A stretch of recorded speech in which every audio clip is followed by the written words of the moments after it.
Hey there, Jodoo users. We've got a powerful lineup of new features and enhancements for a smarter and greater workspace for you.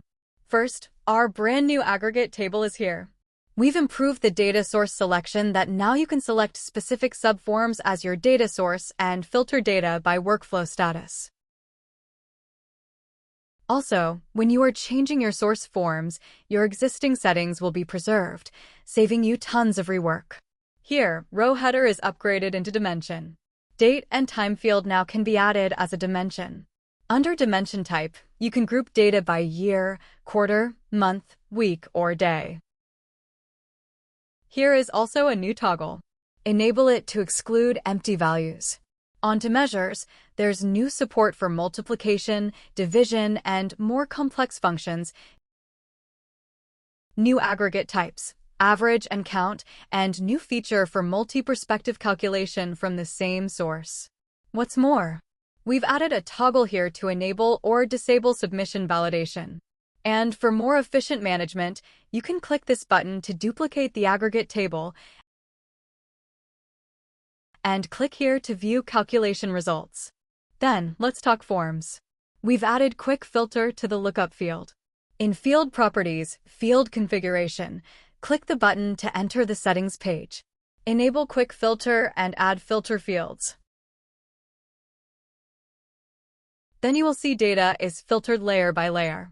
Besides, the related form field supports quick fill now.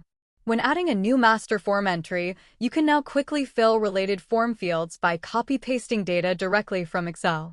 Also, we've made its field permissions even more flexible. Admins can now control 3 new data operations: edit existing data directly, delete existing data, and view data details. There's more. In workflow forms, node properties, you can now configure field permissions per workflow node. Take view first and enable the operation, then you can set data permissions and display fields for this node. And for easier data tracking, we've added a row number column to the related form. Now let's talk Automations Pro. Action nodes have been reorganized by purpose, making it easier to design and manage. So you can see 5 groups here: data processing, logic node, data query, workflow operations, extension. And if you're using button-triggered automations, you can now use add path and loop containers. As for Open Platform, we've also improved the front-end event editing experience. You'll now jump straight into the Trigger and Execute tab when editing. And on the basic settings page, you can save directly, improving your productivity. So that wraps up this month's update. Don't forget to try them out and let us know what you think. Thanks for watching, and we'll see you in the next update.